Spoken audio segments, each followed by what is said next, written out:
स्वयंप्रेरक आयोजित प्रवास गीतेचा शोध स्वतःचा या मालिकेच्या 103व्या भागामध्ये आपणा सर्वांचे सहर्ष स्वागत. आज आपण पाहणार आहोत भगवद्गीता अध्याय क्रमांक 6 श्लोक क्रमांक 2. आपले आदर्श स्थान असलेले छत्रपती शिवाजी महाराज आणि स्वामी विवेकानंद यांच्या स्मृतींना कोटी कोटी वंदन. All power is with in you, you can do anything and everything. सर्व शक्ती ही तुझ्यामध्येच सामावलेली आहे आणि तू सर्व काही आणि काहीही करू शकतोस. हे आपलं ब्रीद वाक्य आपल्याला कायम ध्येयासाठी प्रेरित करणारं, आपल्याला मोटिवेट करणारं आणि दिशा दर्शवणारं असं हे ब्रीद वाक्य. योगेश्वर भगवान श्रीकृष्ण आणि संत श्रेष्ठ श्री ज्ञानेश्वर माऊली यांना सुद्धा कोटी कोटी वंदन आणि उपस्थित सर्व श्रोते हो. आपण ध्यान योग, राजयोग या संबंधितला हा 6वा अध्याय अभ्यासतो आहोत. अत्यंत महत्वाचा, गांभीर्याने समजून घेण्याचा आणि प्रत्यक्ष जीवनात अवलंबायचा असा हा अध्याय आहे. त्यामुळे या अनुषंगाने असणाऱ्या वेगवेगळ्या गोष्टी या समजून घेणं हे क्रमप्राप्त आहे आणि त्याच योगाने स्वामीजींनी याविषयी म्हटलेल्या गोष्टी याचा आपण थोडक्यात मागोवा घेऊया. एकाग्रता हा सर्व प्रकारच्या ज्ञानाचा पाया आहे. तिच्या अभावी काहीच करता येणार नाही. सामान्य माणूस 90% विचारशक्ती वाया घालवतो आणि म्हणूनच त्याच्या हातून नित्य घोडचुका होतात. ज्याच्या मनाला वळण लागलेले आहे असा मनुष्य कधीही चूक करणार नाही. मन जेव्हा एकाग्र होते व अंतर्मुख होऊन जेव्हा ते स्वतःवरच केंद्रित होते तेव्हा आपल्यातील सर्व शक्ती आपल्या दास बनतात. आपण त्यांचे दास राहत नाही. ग्रीक लोकांनी बाह्य गोष्टींवर मन केंद्रित केले व परिणामतः तेथे कला, वाङ्मय आदींना पूर्णत्व प्राप्त झाले. हिंदूंनी अंतर्जगतावर, आत्म्याच्या अज्ञात जगतावर आपले मन केंद्रित केले आणि परिणामी त्यांनी योगशास्त्राचा विकास केला. इंद्रिये, मन व इच्छाशक्ती यांना नियंत्रित करणे म्हणजेच योग होय. या शास्त्राच्या अभ्यासाचा लाभ हा आहे की आपण इंद्रियादींनी नियंत्रित होण्याऐवजी त्यांचेच नियंत्रण करण्यास शिकतो. मनाचे अनेक स्तर आहेत. हे सर्व स्तर ओलांडून जाऊन ईश्वर प्राप्ती करून घेणे हे आपले खरे ध्येय आहे. ईश्वराचा साक्षात्कार करून घेणे हेच योगाचे अंतिम उद्दिष्ट आहे. ते साध्य करण्याकरता आपल्याला सर्व सापेक्ष ज्ञानाच्या व इंद्रियगम्य जगताच्या पलीकडे गेले पाहिजे. जगातील सामान्य लोक इंद्रियांच्या पातळीवर जागे असतात, पण त्या पातळीवर ईश्वराची बालके अर्थात योगी निद्रिस्त असतात. नित्य आत्म्याच्या बाबतीत सामान्य लोक असेच निद्रिस्त असतात, तर त्या बाबतीत ईश्वराची बालके जागृत असतात. असे योगी ईश्वराचे पुत्र होत. इंद्रिय निरोधाचा एकच मार्ग म्हणजे विश्वातील एकमेव सत्य असलेल्या ईश्वराचा साक्षात्कार करून घेणे होय. मगच आपण इंद्रियांवर खरोखर विजय मिळवू शकू.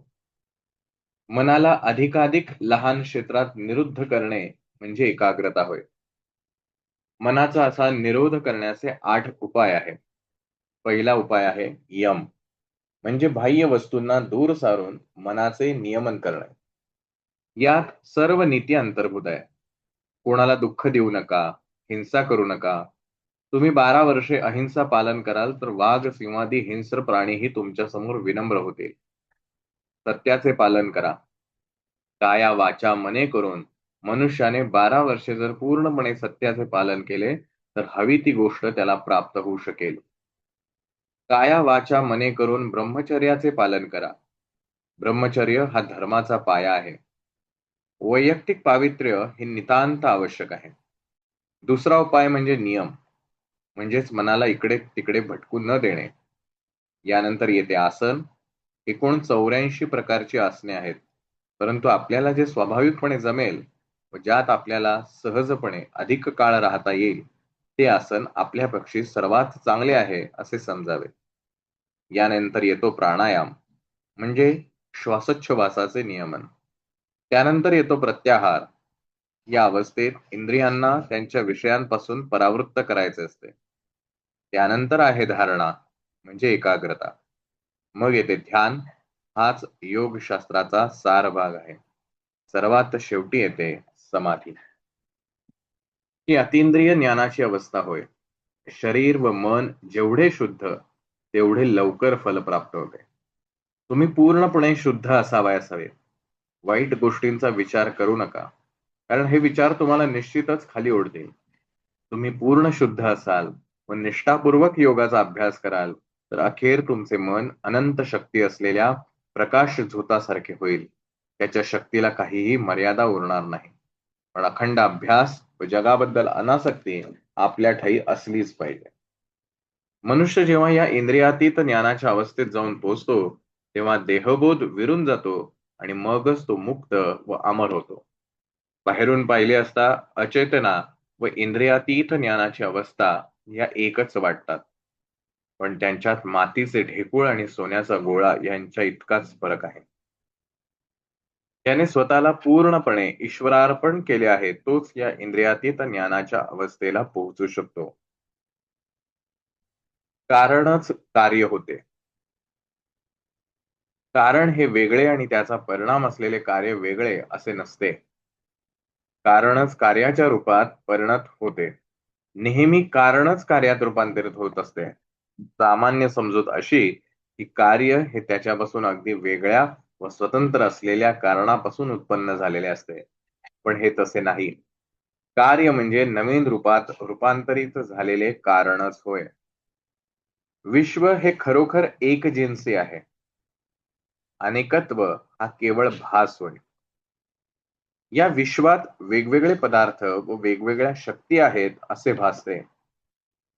पण दोन वेगवेगळे पदार्थ घ्या, उदाहरणार्थ काचेचा तुकडा आणि लाकडाचा तुकडा घ्या. दोहोंचे एकत्र बारीक चूर्ण करा. हे चूर्ण इतके बारीक करा की त्याहून ते अधिक बारीक होऊ शकणार नाही. आणि मग जो पदार्थ उरेल तो एकजिन्सी असेल. सर्व पदार्थ अंतिम विश्लेषणानंतर एकच असतात. सद्वस्तू ही एकजिन्सीच आहे. अनेक वस्तू असून त्या वेगवेगळ्या आहेत या आभासातून नानात्व उत्पन्न होत असते. सद्वस्तू ही एकजिन्सीच आहे. एक जे अनेक भासते तेच नानात्व आहे. ऐकणे, पाहणे वा चव घेणे आदी म्हणजे मनाच्या कार्याच्या वेगवेगळ्या अवस्थाच होत. एखाद्या खोलीचे वातावरण संमोहन विद्येने अर्थात हिप्नोटिझमने असे भारले जाऊ शकते की तिच्यात प्रवेशणाऱ्या प्रत्येक मनुष्याला तेथील सर्व वस्तू, माणसे आदी हवेत संचार करीत आहेत असे दिसेल. प्रत्येक जण आधीच संमोहित झालेला आहे. मुक्ती प्राप्त करणे, आत्मसाक्षात्कार करून घेणे म्हणजे हे संमोहन दूर करणे होय. एक गोष्ट ध्यानात ठेवली पाहिजे ती ही की आपल्याला नव्याने शक्ती प्राप्त होत नसतात. त्या आधीपासूनच आपल्यात आहे. सर्व विकास म्हणजे संमोहनाचे निरसन होय. जितके मन शुद्ध तितके ते नियंत्रित करण्यास सोपे असते. मन नियंत्रित करावयाचे असल्यास ते शुद्ध केले पाहिजे. तुच्छ अशा मानसिक शक्तींचा लोभ धरू नका. त्यांच्याकडे मुळीच लक्ष देऊ नका. जो मानसिक शक्तींच्या मागे लागतो तो त्यांनाच बळी पडतो.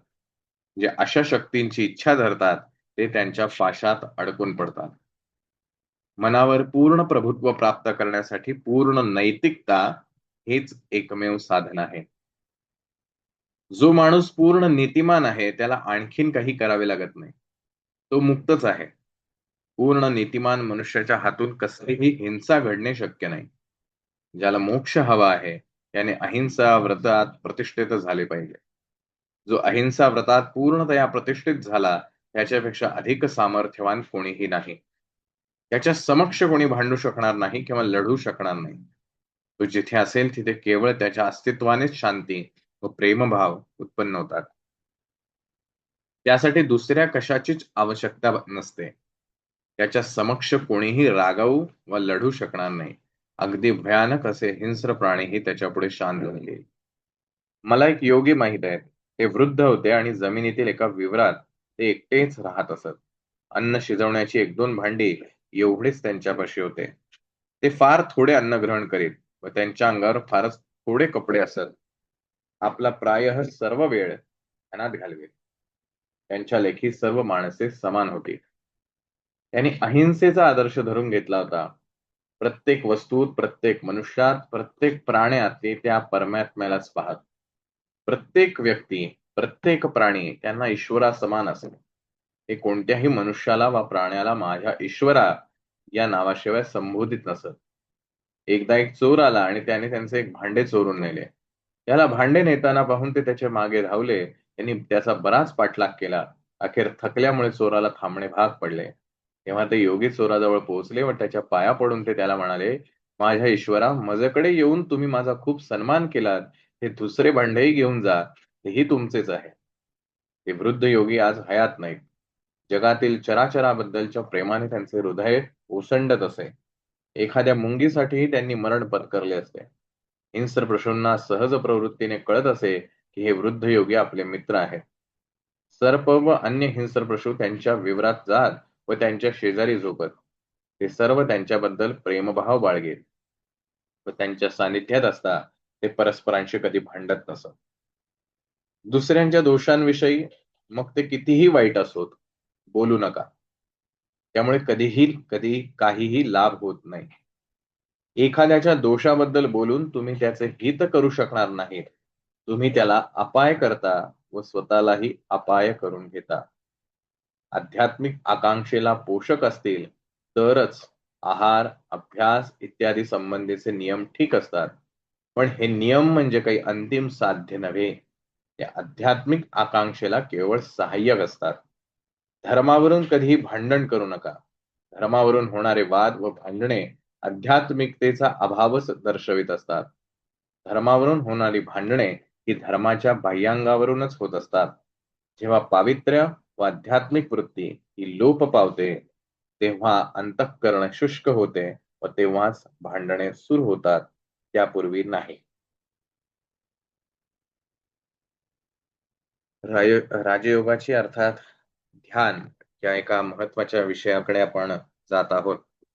आणि आपण जे पहिल्यापासून म्हणत आलोत की जोपर्यंत चित्तशुद्धी होत नाही, मनाची शुद्धी होत नाही, तोपर्यंत ह्या गोष्टी केवळ शाब्दिक किंवा बौद्धिक विचारांपुरत्याच मर्यादित राहतात. आणि म्हणून आपण वेळोवेळी प्रयत्न करत आलो की आपल्या माध्यमातून आपण कसा प्रयत्न करू शकू की जेणेकरून आपलं मन, आपलं चित्त हे शुद्ध राहील. आणि त्या दृष्टीनंच हा सगळा प्रवास आहे. कारण आपल्या सर्वांनाच यशप्राप्ती ही हवी असते. कुठलंही काम आपण जेव्हा करतो त्यावेळेला त्याच्यामध्ये यश मिळावं अशी आपली स्वाभाविक भावना असते. आणि हे यश हे कशावर अवलंबून आहे? हे यश मिळणं म्हणजे काही जुगार नव्हे. 4 पैकी 2 लागले, 2 नाही लागले, असं काही उपयोगाचं नाहीये. तर स्वामीजी इथे म्हणतात, की कार्य आणि कारण ह्या 2 महत्त्वाच्या ज्या संकल्पना आहेत, ह्या 2 मुळातच स्वतंत्र नाहीत. कारणाचंच पर्यवसन हे कार्यामध्ये घडतं. आता कार्य म्हणजे काय? तर ॲक्शन्स. आपल्या आयुष्यामध्ये अनेक परिणाम जे आहेत, ते आपण अनुभवत असतो. काही परिणाम आपल्याला सुखदायक असतात आणि काही परिणाम हे आपल्याला दुःखदायक असतात. काही परिणाम हे आपल्याला स्वतःला भोगावे लागतात. काही परिणाम हे आपल्या आप्तेष्टांच्या माध्यमातून आपल्यापर्यंत पोहोचतात. पर्यायाने आपल्या सभोवताली जर आपण पाहिलं, तर आपल्या सहित आपल्या आजूबाजूला अनेक गोष्टी घडत असतात, ज्याचे चांगले किंवा वाईट परिणाम आपल्या मनावरती होत असतात. कधी एखादी अप्रिय वाटणारी व्यक्ती आपल्याला अचानक काही चांगलं बोलून जाते आणि त्याचा आपल्याला मनस्वी आनंद होतो. आणि कधी काही जवळची व्यक्ती असते, जिच्यावरती आपण पूर्ण विश्वास ठेवलेला असतो आणि ती काहीतरी वाईट बोलून जाते आणि त्याचं आपल्याला दुःख होऊन जातं. अनपेक्षित अशा घटना आपल्या आयुष्यात घडत असतात आणि स्वामीजी इथे म्हणतात, ह्या सगळ्या घटना म्हणजे हे कार्य हे कुठल्यातरी कारणाचं पर्यवसन आहे. म्हणून जर आपल्याला आपलं आयुष्य बदलायचं असेल, तर आपल्याला सर्वात पहिली ही कारणं बदलावी लागतील. जर कारण बदललं, तर कार्य बदलणं सहज शक्य आहे.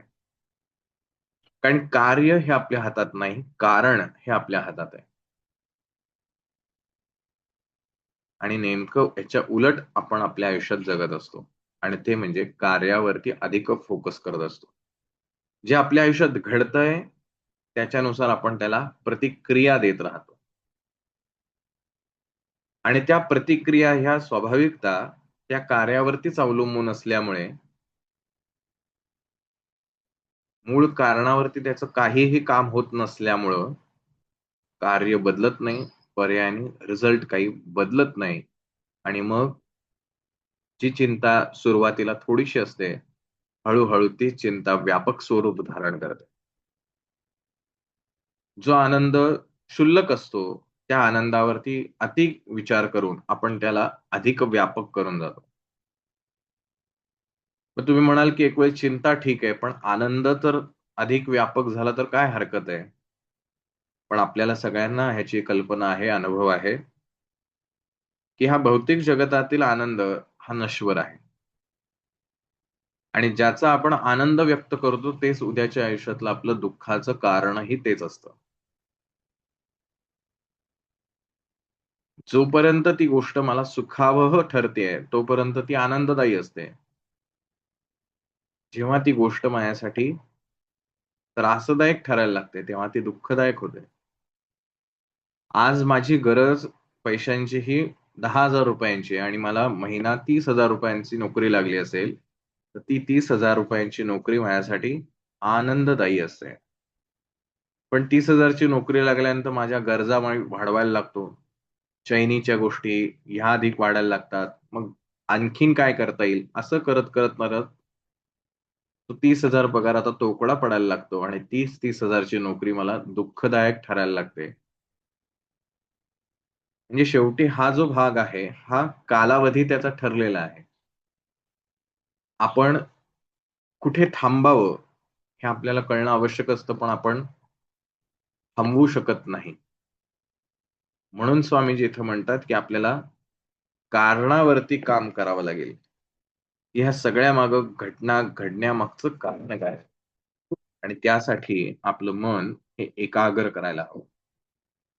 तर एकाग्र करण्यासाठी स्वामीजींनी काही पर्याय आपल्याला सांगितले, जे पूर्वाभ्यास ज्याला आपण म्हणूया, की मन एकाग्र होणं ही अंतिम अवस्था आहे किंवा कार्य आहे. त्याचं कारण आपल्याला जर बनायचं असेल, तर त्यासाठी स्वामीजींनी पतंजली योगसूत्राचा आधार घेऊन आपल्याला सांगितलं, पहिले नियम पाळायला शिका. हे मन जे बाह्य केंद्रित आहे, बाहेरच्या गोष्टींवरती, बाहेर घडणाऱ्या गोष्टींवरती अधिक अवलंबून आहे, त्याला पहिले मर्यादा घाला. आणखीन एक महत्त्वाची गोष्ट याच्यामध्ये स्वामीजींनी सांगितली, की आपल्याकडे ज्या शक्ती आहे, ती शक्ती नव्याने निर्माण होऊ शकत नाही. ती मूलतः आहे. आपण तिचा वापर कसा करतो ह्याच्यावरती ती आपल्या हाती किती लागणार हे कळतं. मग स्वामीजी असं म्हणले, की आपण ही आपली शक्ती आपल्या इंद्रियांद्वारे वेगवेगळ्या ठिकाणी खर्च करत असतो. म्हणजे जर आपण एखाद्या व्यक्तीशी बोलत असू, चर्चा करतोय त्याच्यासोबत, गप्पा मारतोय आणि अचानक कोणीतरी आपल्या जवळ येऊन मोठमोठ्याने गाणी वाजवली, तर काय होईल? आपण ओरडू आणि त्याला म्हणू, की "अरे गाणी बंद कर, मी बोलतोय. मला ऐकू येत नाही." कारण एकाच वेळेला कानांवरती दोनही माध्यमातून ध्वनी पडतोय. समोरील बोलणाऱ्या व्यक्तीचा सुद्धा आणि हा गाण्यांचा सुद्धा. आणि अशा वेळेला इंद्रिय काम नाही करू शकत. कारण ही शक्ती जी आहे, ही शक्ती विभागली जाते. हे दोन्ही गोष्टी कानावरती एकाच वेळेला आदळत असतात आणि ह्या दोन्ही गोष्टी आकलन करण्यासाठी कानांच्या माध्यमातून, मेंदूच्या माध्यमातून सर्वार्थानं आपल्याला ही शक्ती पणास लावावी लागते. या उलट एखादा व्यक्ती जर हळू बोलत असेल, तर अगदी आपण कान जवळ करून, कान टवकारून तो काय म्हणतोय हे बघण्याचा प्रयत्न करतो. हे करत असताना आपण काय करतो? आपली सगळी शक्ती एकवटतो आणि त्या कानांपाशी आणतो, की जेणेकरून तो समोरचा जे बोलतोय, ते मला ऐकायला यायला पाहिजे. परीक्षेमध्ये जाताना किंवा एखाद्या महत्त्वाच्या कामाच्या वेळेला खूप काही अभ्यास केलेला असेल, खूप काही विचार म्हणजे सगळी तयारी झाली असेल आणि अचानक जर आपण ब्लँक झालो, आठवत नसेल, तर आपण एक गोष्ट साधी करतो, ती म्हणजे डोळे बंद करतो आणि विचार करण्याचा प्रयत्न करतो. हे डोळे बंद करण्यामागचं कारण काय? तर या डोळ्यांच्या माध्यमातून जे पाहिलं जातं त्यासाठी जी शक्ती खर्च होतीये, ती मला नियंत्रित करायची आणि सगळी माझी शक्ती एक ती गोष्ट आठवण्यासाठी केंद्रित करायची. असं तुम्ही तुमच्या आयुष्यात अनेक उदाहरणं पाहू शकाल. जेव्हा एखादं काम आपल्याला बेस्ट करायचं असतं, त्याला आपण म्हणतो, की मला कॉन्सन्ट्रेशननी करायचंय काम. म्हणजे काय?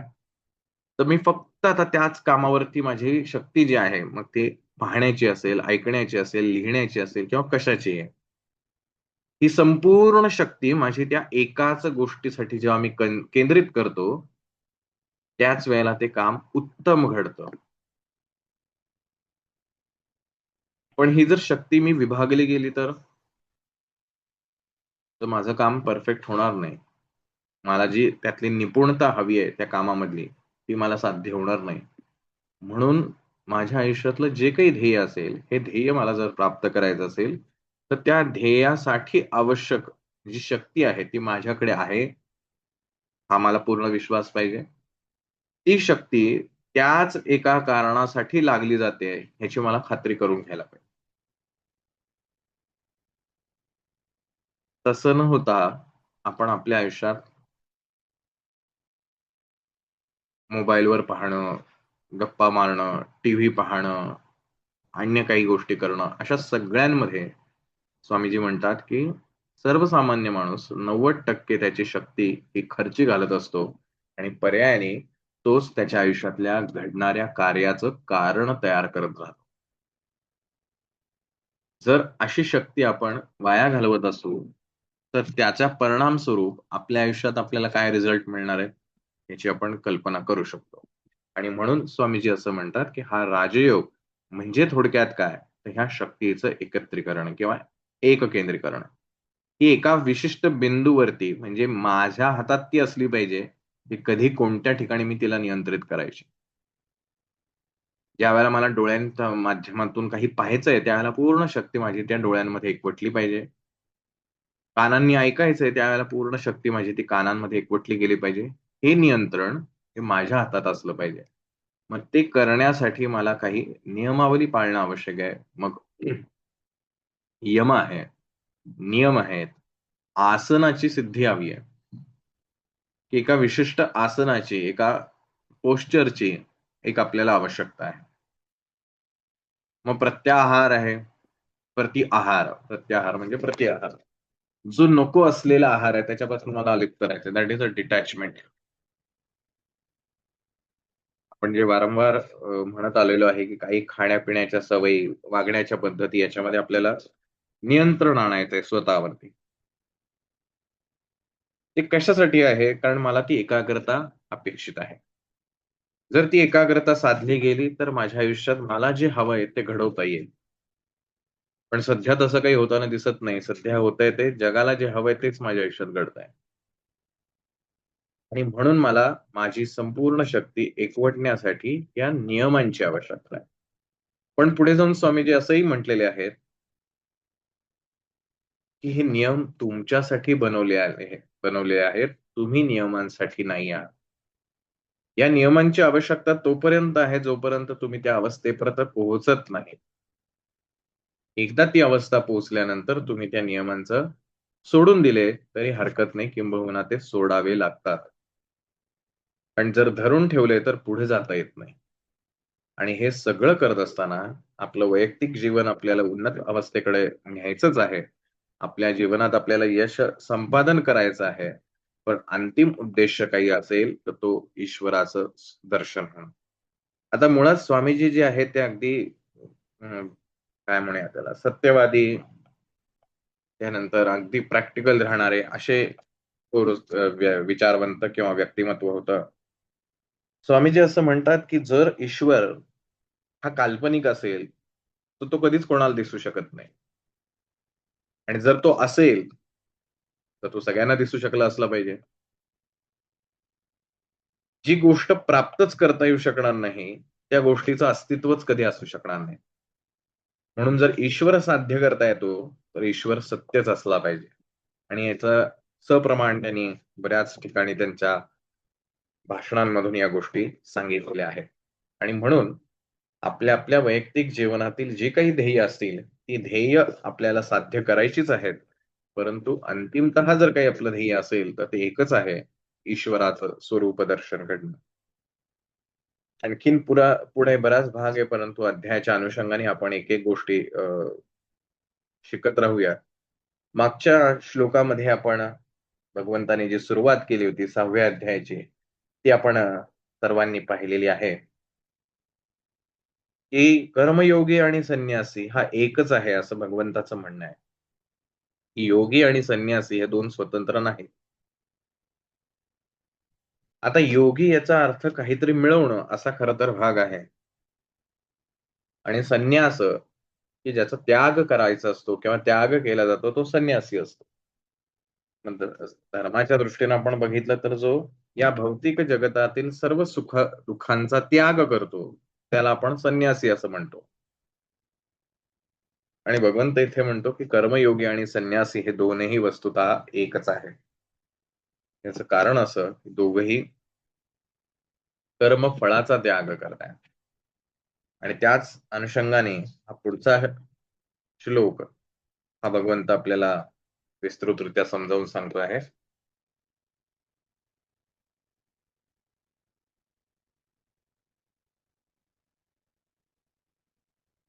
यम संन्यासमितिर्प्राहुर्योगं तं विद्धि पांडव न संन्यस्तसंकल्पो योगी भवति कंचन.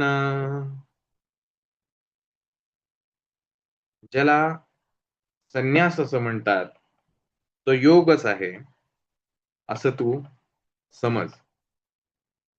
कारण जो कर्मफलाची आसक्ती टाकल्याशिवाय योगी होता येत नाही. आता इथे सरळ सरळ अर्थ जो आहे तो जर आपण इथे लावला तर पुन्हा तीच गोष्ट भगवंत इथे सांगतोय की योगी आणि संन्यासी एकच आहेत. आपण आपल्या आयुष्यात कर्म करत असतो. बरी वाईट सगळीच. शरीराने करतो, शब्दांनी करतो आणि मनातून केलेल्या विचारातून करतो. या सगळ्या कर्म करण्याच्या पाठीमाग एकच गोष्ट कारणीभूत आहे. जी आपल्या सगळ्यांना माहिती आहे, जी आपण मागेही 3ऱ्या अध्यायामध्ये पाहिलेली आहे. आणि ती म्हणजे इच्छा.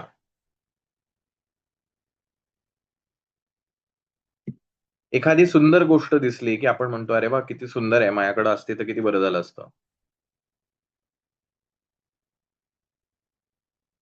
अतिशय स्वाभाविकपणे आपल्या मनामध्ये इच्छा निर्माण होते आणि इच्छा निर्माण झाली, की आपण त्या अनुषंगानं कर्म करतो. आता ह्या इच्छा निर्माण होण्यामागे काय कारण आहे? हे इथे भगवंतानी स्पष्टपणे सांगितलेलं आहे. न संन्यस्त संकल्पो योगी भवति कंचना. हा जो संकल्प आहे, हा संकल्प फार महत्वाची गोष्ट आहे. संकल्प याचा अर्थ दृढ इच्छेने, की ही गोष्ट मला हवीच आहे. असा ज्याला निर्धार केला जातो, तेव्हा त्याला संकल्प असं म्हटलं जातं. की ज्याच्यामध्ये कुठलंही किंतु परंतु नाहीये. मला हे मिळालं तर बरं होईल, पण नाही मिळालं ठीक आहे. हा संकल्प होत नाही. संकल्प याचा अर्थ मला हे हवंच आहे. याच्यामध्ये कुठलाही विकल्प अथवा ऑप्शन्स नाहीत. आणि या संकल्पाच्या जोरावरतीच आपल्या मनातले विचार हे आपल्या पाठीमागे लागतात. आपल्या विचारांच्या मागे जर आपण पाहिलं तर एकच कारण आहे, ते म्हणजे आपला संकल्प. असे आपल्या आयुष्यात अनेक संकल्प आपण प्रासंगिक अनेक वेळेला करत असतो. काही छोटे संकल्प असतात, काही मोठे संकल्प असतात. काही तात्पुरतं एखादं फळ हवं असतं किंवा काही दीर्घकालीन आपल्याला त्याची फलश्रुती हवी असते. आणि मग एकदा तो संकल्प ठरतो, की मला हे हवं आहे आणि मग आता त्याच्यानुसार आपण विचार करायला लागतो, की मग हे हवं आहे, तर त्यासाठी काय-काय करता येईल? आणि मग जे पर्याय आपल्या विचारांमध्ये येत राहतात, त्याप्रमाणे आपण आपली कृती करायला लागतो आणि थोडक्यात कर्म घडतं. आता संन्यासी जो आहे, यालाही संकल्पच करावा लागतो. कशाचा संकल्प आहे? त्यागाचा संकल्प आहे.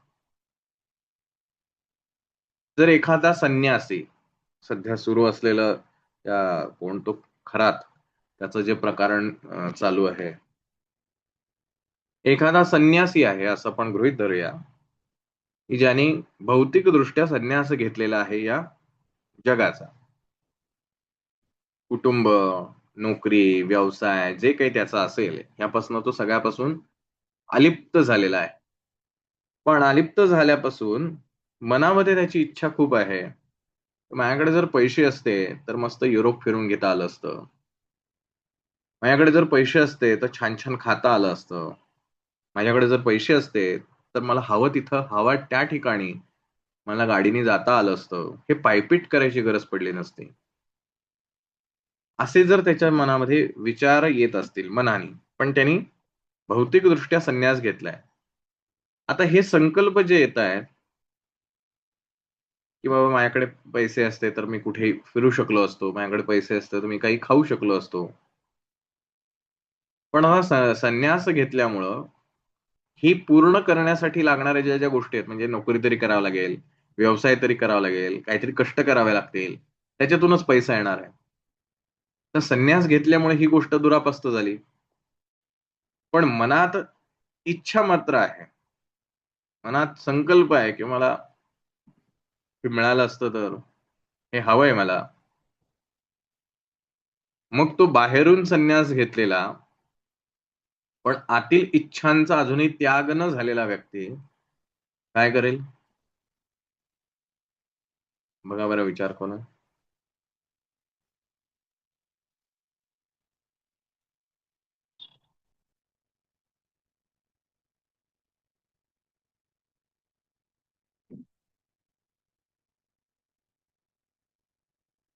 या आतील इच्छांच्या ओझ्यापायी त्याच्याकडनं अशी कर्म घडतील, ज्याद्वारे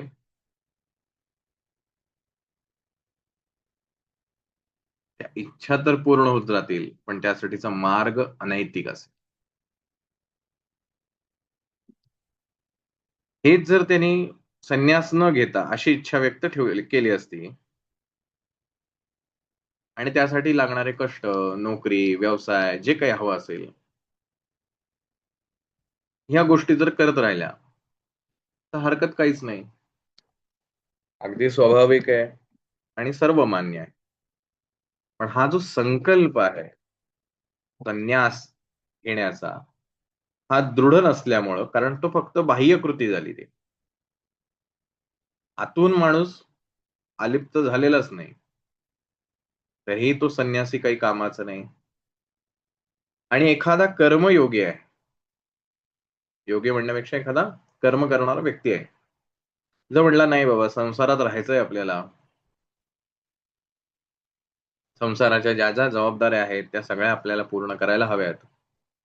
पण माझं मन काही याच्यात रमत नाही." तर अशा वेळेला काय होईल?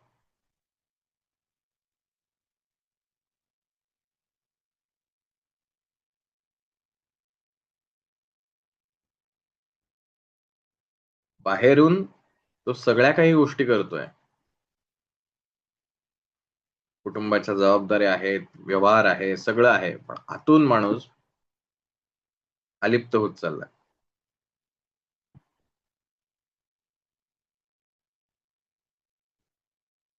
तरीही त्रासदायक ठरेल. कारण असा नीरस माणूस जो आहे, हा स्वतःसोबत इतरांच्याही आयुष्याला त्रास देणार.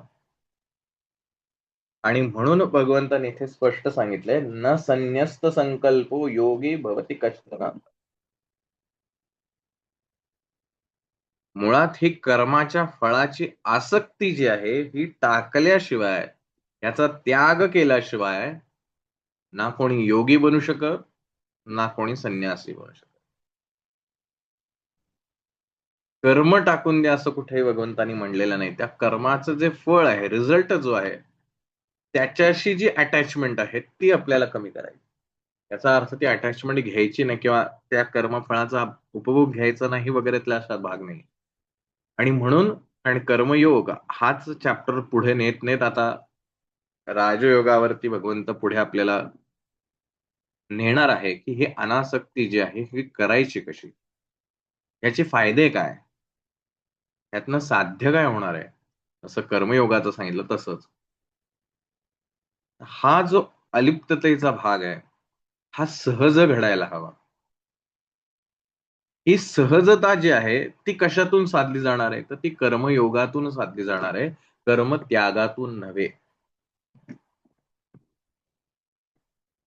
म्हणून भगवंतांनी इथे खरं तर हा द्विअर्थी श्लोक आपण म्हणायला हरकत नाही. वरवर पाहता एक अर्थ निघतो आणि अधिक गर्भित अर्थ शोधण्याचा प्रयत्न केला तर आणखीन वेगळ्या पद्धतीनं पण सुद्धा त्याच्याकडे पाहू शकतो. कारण कर्मयोगी आणि संन्यासी दोघांनाही त्याग काय करायचा आहे? कर्मफळाचंच करायचं आहे. कर्म तर दोघांनाही टाकता येणार नाही. पण संन्यासी कितीही असला तरी त्याला रोज जेवायला खायला तर लागेलच. भले थोडं खाईल पण खायला तर लागेलच. झोपायला तर लागेलच. जे काही शरीराचे म्हणून काही गरजा असतील त्या तर कराव्याच लागतील.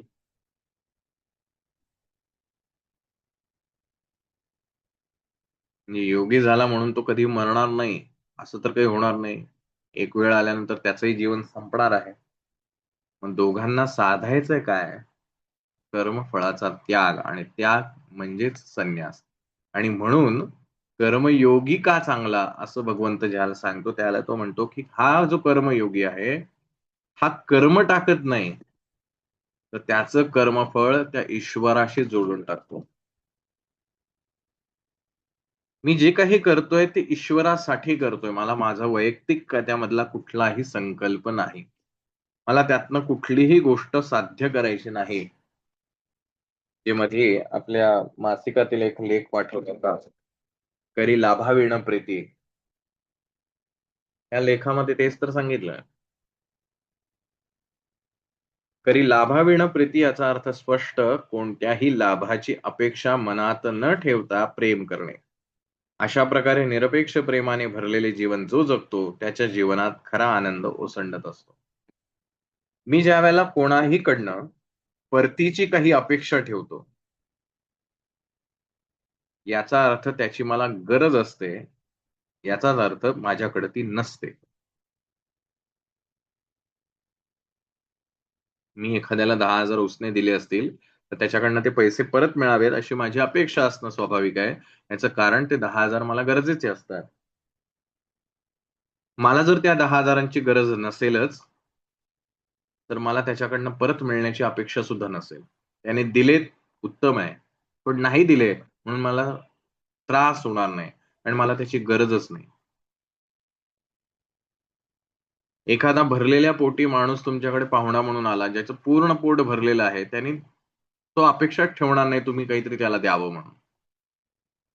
पण तेच जर एखादा उपाशी पोटी आलेला असेल जर आणि त्याला कोणी खायला दिलं नाही, तर तो निश्चित राग व्यक्त करेल कारण त्याची अपेक्षा होती, की मला कोणीतरी खायला द्यावं. म्हणजे जेव्हा आपल्याकडे ती गोष्ट नसते, तेव्हा आपल्याला ती दुसऱ्यांकडून हवी असते. मग करी लाभाविण प्रीती याचा अर्थ जेव्हा माझ्याकडे ओतप्रोत त्या ईश्वराविषयी प्रेम आहे, त्यावेळेला बाहेरनं कुठल्या प्रेमाची किंवा बाहेरनं कशाच्या धन्यवादाची, बाहेरनं कशाच्या तरी लाभाची मला आवश्यकता असण्याचं कारणच नाही. म्हणजे मला लाभावेण प्रीती हा जर कर्म करायचा असेल, तर त्यासाठी आधी मला परिपूर्ण व्हावं लागेल. मी जर पूर्ण असेल, तरच मला ही अवस्था प्राप्त करता येईल. पण मी जर अपूर्ण असेल, तर त्या पूर्णतेसाठी मला बाहेरून लाभाची अपेक्षा राहणार. म्हणून मला प्रयत्न करायचा आहे, की मी आतून आनंदी, आतून प्रेमयुक्त, आतून पूर्ण कसा होऊ शकेल? आपले हृदय जेव्हा दयाभावाने ओतप्रोत भरून ओसंडू लागते, तेव्हा पक्की खात्री बाळगा, की प्रत्यक्ष ईश्वरच आपल्या हृदयात प्रकट झालाय. हे आपण मागेही पाहिलेलं होतं.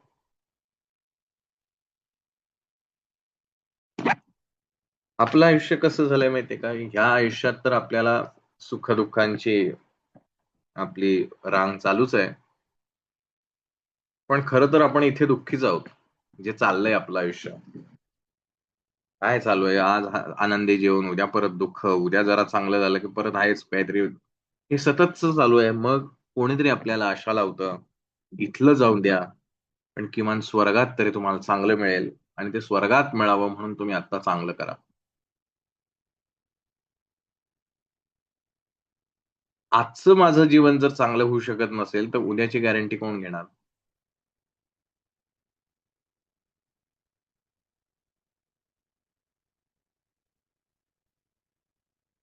मला आत्ता जे मी जीवन जगतो आहे, तेच मला आनंदी बनवता येत नाही. मग उद्याचं जे माझं जीवन असेल, ते आनंदी असेलच ह्याची खात्री कशी? ही केवळ एक आशाच. की यापेक्षा आणखीन काहीतरी सुख असेल, जिथे मला दुःखाचा लवलेशही नसेल माझ्या आयुष्यात, अशी जी अवस्था असेल, ती स्वर्गावस्था मला प्राप्त करायची आहे आणि त्यासाठी मग मला काहीतरी कर्म करत राहावं लागेल, म्हणजे मला ते स्वर्गावस्था प्राप्त होईल. पण तुम्ही विचार करून बघा, जर आयुष्यात फक्त सुख एवढंच असेल आयुष्यात, तर ते आयुष्य नीरस होऊन जाईल. कारण दुःख आल्याशिवाय सुखाची किंमत आपल्याला कळत नाही, हे आपण सर्वजण अनुभवता. त्यामुळे असं एखादं ठिकाण जिथे फक्त सुख मिळणार असेल, तर त्या सुखाची किंमत 2 दिवसाची. नव्याचे 9 दिवस संपले, की पुन्हा आपल्याला ओढ लागेल, की अरे काय ते पहिलंच आयुष्य बरं होतं. पण ते जगता येऊ शकत नाही. आणि कर्म असे केलेले आहेत, की आता इथं एवढ्या दिवस काढावीच लागतील. त्यामुळे हा स्वर्ग किंवा अन्य कुठल्या ज्या काही कल्पना आहेत, हे एवढ्यासाठी आहेत, एक आशा मिळायला पाहिजे. यापेक्षा चांगलं काहीतरी असू शकेल. कारण मी अपूर्ण आहे. ज्यावेळेला मी पूर्ण होईल, त्यावेळेला मला कसली सुखाची आणि स्वर्गाची अपेक्षा राहील. जे स्वर्गसुख मला आजच्या माझ्या जीवनात अनुभवता येत असेल, त्या स्वर्गसुखासाठी मी आटापिटा का बरं करेन? मग मला हा 6व्या अध्यायातनं राजयोग काय करून देणार आहे, तर मला पूर्ण बनवणार आहे. आणि त्यासाठी मला ह्या शास्त्राचा अभ्यास आवश्यक आहे. हा केवळ श्रवणाचा भाग नाही, हा अवलंबण्याचा भाग आहे आणि हे अवलंबण्यासाठी स्वतःला बदलावं लागेल. आणखीन पुढे जाऊन आपल्याला अनेक गोष्टी पाहायच्या आहेत. पण जाता आता शेवटची 5 मिनिटं कारण आजपासून मी एक संकल्प असा केलेला आहे. हा 6वा अध्याय संपेपर्यंत आपलं सत्र फक्त 9 ते पावणे 10 एवढंच 45 मिनिटाचंच ठेवायचं. जसं तो कॉलेजचा तास असतो 1 तासाचा, 50 मिनिटाचा किंवा 40 मिनिटाचा, त्याच पद्धतीनं. आपलं मन आणि शरीर हे एकमेकांना इतकं जोडलं गेलेलं आहे, किंबहुना ते एकच आहे, अशी आपली धारणा असते. मागच्या वेळेला जयश्री मॅडमनी एक प्रश्न विचारला होता, की जी स्फूर्ती येते, इंट्युइशन जे आपण ज्याला म्हणतो, की आपसूक आतून एक विचार आलेला असतो आणि एक नॉर्मल विचार आपल्याला येत असतो. ते ह्या दोघांमधला फरक कसा ओळखावा? मुळात आपण अनेकदा हे उदाहरण पाहिलेलं आहे. मी आणि माझे विचार हे 2 स्वतंत्र गोष्टी आहेत. आणि माझे विचार मला समजतात याचाच अर्थ मी त्याच्यापेक्षा भिन्न असलो पाहिजे. ज्यावेळेला माझ्या मनात आलेला विचार माझ्याही नकळत येतो म्हणजे माझी जाणीव ही त्या ठिकाणी शून्य अवस्थेत असते किंबहुना निद्रिस्त अवस्थेत असते आणि तो विचार आपसूक येऊन मोकळा होतो. त्यावेळेला तो असा जो विचार असेल ती असते स्फूर्ती, की जी जाणीवेतून येत नाही. त्या जाणीवेच्या पलीकडे जाऊन नेणिवेतून तिचं प्रकटीकरण होतं. आपण आपलं मन आणि शरीर हे एकमेकांना एकच आहे अशी आपली धारणा असते. म्हणून शरीराला जरा काही झालं, की मन दुखावतं आणि मनाला काही झालं, की शरीर दुखावतं. आपल्या आयुष्यामध्ये निर्माण होणाऱ्या आजारांचं कारण आपलं मन. जर तुम्ही तुमचं मन शुद्ध करू शकलात, तर तुमच्या शरीरातला आजारही तुम्ही बरा करू शकता. कारण मी आणि माझे विचार, मी आणि माझे कपडे, मी आणि माझी गाडी, मी आणि माझा मित्र हे 2 जर स्वतंत्र असतील, तर 100% मला त्याच्यावरती नियंत्रण मिळवता येऊ शकतं. मी म्हणजे माझे आजार, मी म्हणजे माझे शरीर हे असूच शकत नाही, याची आपल्याला पूर्ण कल्पना आहे. पण आपल्याकडून वागत असताना आपण नेहमी असं वागत असतो, की मी म्हणजेच माझं शरीर आहे. पण शरीराच्या ज्या गरजा आहेत, त्याच माझ्या गरजा असल्या पाहिजेत. पण मूलतः जर आपण त्याच्यावर पाहिलं तर तसं नाहीये. मी माझी गरज म्हणजे मला आज हे खावंसं वाटतंय, असं ज्याला म्हणतो, त्यावेळेला त्या शरीराकडनं ते पुरवून घेतो. कारण माझा विचार आणि मी हे स्वतंत्र नाहीच आहे. अशा अवस्थेमध्ये मी आहे. त्याला आपण शुद्ध सोप्या भाषेत जडत्व असं म्हणतो.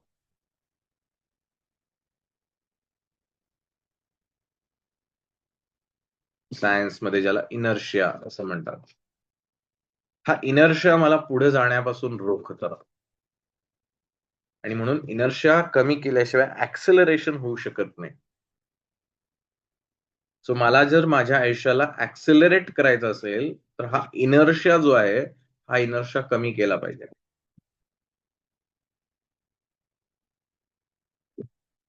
हे जडत्व जोपर्यंत कमी होणार नाही, तोपर्यंत मी माझी गाडी पुढेच जाऊ शकत. म्हणून मला स्वतःला आधी सांगावं लागेल, मी नेमका कोण आहे? माझं मला पटवून द्यावं लागेल, की मी नेमका कोण आहे? आणि जोपर्यंत मला माझी खात्री पटणार नाही, की मी नेमका हा आहे, तोपर्यंत मी माझ्या आयुष्याला नियंत्रित करू शकणार नाही. बघा पटतंय का? म्हणून या आठवड्यात स्वतःवरती काही प्रयोग करायचे आणि आपण करत असलेली प्रत्येक कृती जेवढी शक्य आहे, तेवढ्या तरी या गोष्टींचं फक्त निरीक्षण करायचं आहे. नाही जेवायला बसलो असेल तर, टीव्ही बघत असू तर, काम करत असू तर, प्रवास करत असू तर, झोपत असू तर, काय असेल ते. जे म्हणून काही दिवसभरात करत असू, त्या सगळ्याचं फक्त निरीक्षण आपल्याला करत राहायचं आहे आणि हे शोधायचंय, की मी म्हणजे नेमका कोण आहे? आणि ह्याचं उत्तर पुढच्या सत्रामध्ये आपण घेऊया. त्याच्यावरती साधक-बाधक विचार करूया, चिंतन करूया. कारण जोपर्यंत मी स्वतःची ओळख माझी मला सांगू शकत नाही, तोपर्यंत मी माझं आयुष्य बदलू कसं? जे माझं आहे तेच मला बदलता येऊ शकतं. जे दुसऱ्याचं आहे ते मला बदलता येणं शक्यच नाही. त्याच्यावरती मी भाषणं देईल, असं बदला, तसं बदला, बदलता येणार नाही. जे माझं आहे तेच मला बदलता येईल. माझं काय आहे? हे मला शोधायचं आहे आणि त्याच्यावर काम करायचं आणि जे माझं आहे ते मी नाहीये. ते माझं आहे. म्हणजेच मी त्याच्यापेक्षा स्वतंत्र आहे. मग ह्या आठवड्याभरामध्ये आपल्याला आपल्या घडणाऱ्या आयुष्यातल्या गोष्टी फक्त निरीक्षण करायचं. काहीच बदलायचं नाहीये. जे खायचंय ते खा, जिकडे जायचंय तिकडे जा, जे करायचं ते करायचं. फक्त त्याचं निरीक्षण करायचं, हे नेमकं कोण करतंय? वाटल्यास अधिक सशक्त प्रयोग करायचा असेल, दिवसभरात जेवढा वेळ लक्षात राहील तेवढ्या वेळ करा आणि रात्री झोपायच्या आधी मात्र 10-15 मिनिटं निवांत डोळे मिटून बसा शांतपणे आणि दिवसभरातल्या जेवढ्या गोष्टी आठवता येतील तेवढ्या आठवा आणि विचार करा, हे कोणी केलं? यामागचं कारण काय होतं? कारण शोधलं तर कार्य बदलणं सोपं आहे. कार्याचाच विचार करत राहिलात, तर कारण बदलता येणं अशक्य